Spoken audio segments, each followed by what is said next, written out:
Hello everyone, আশা করছি সবাই ভালো আছো, সুস্থ আছো আর অ্যাজ অলওয়েজ জাস্ট ফাটাফাটি আছো।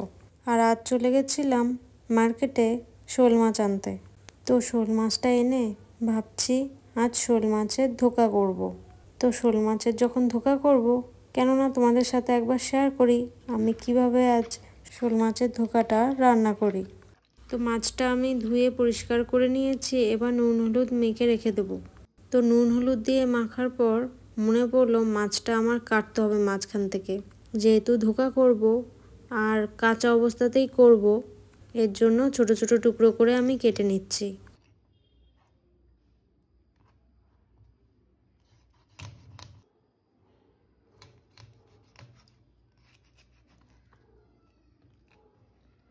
তো মাছটা তো আমি ছোট ছোট টুকরো করে কেটে নিয়েছি, কিন্তু এরপর মাথাটা কাটতে খুবই কষ্ট হয়েছিল, প্রচণ্ড শক্ত ছিল মাথাটা।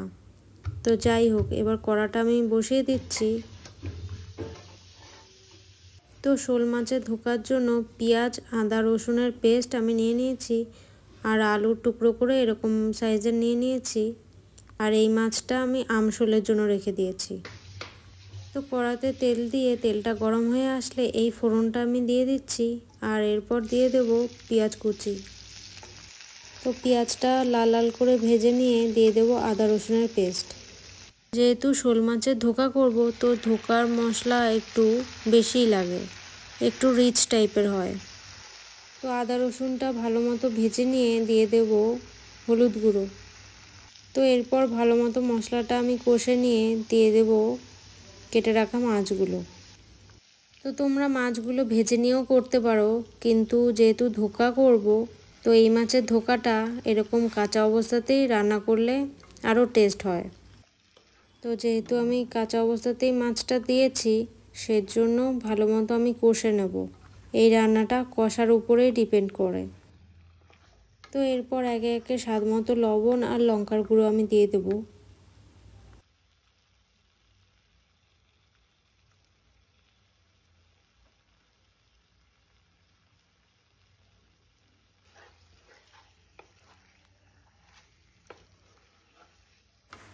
তো লবণ আর লঙ্কার গুঁড়ো অ্যাড করার পর ভালো মতো কষে নিয়ে দিয়ে দেবো ভেজে রাখা আলুগুলো। তো আলুটা আমি হালকাভাবে ভেজে নিয়েছিলাম। তো এবার সব কিছু আমি ভালোভাবে কষে নেব, যেহেতু সব কিছু আমার অ্যাড করা হয়ে গিয়েছে। তো তরকারিটা কষার সময় খুব সাবধানে কষতে হবে, তো মাছগুলো ভেঙে না যায় সেদিকে খেয়াল রেখে কষতে হবে। তো এখন একটু ঢেকে রান্না করব, আর ঢেকে রান্না করার সময় ফ্লেমটা লোতে রাখতে হবে।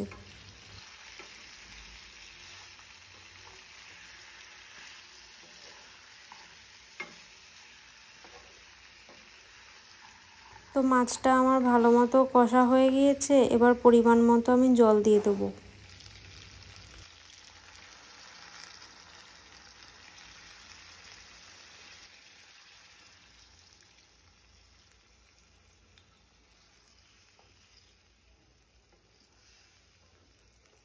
তো আমার এইদিকে শোল মাছের ধোকাটা হয়ে গিয়েছে, তো নামানোর আগে গরম মশলার বাটা দিয়ে আমি নামিয়ে দেবো। তো তোমাদের আজকে শোল মাছের ধোকা রান্নাটা কেমন লাগলো আমাকে কমেন্ট সেকশানে জানিও।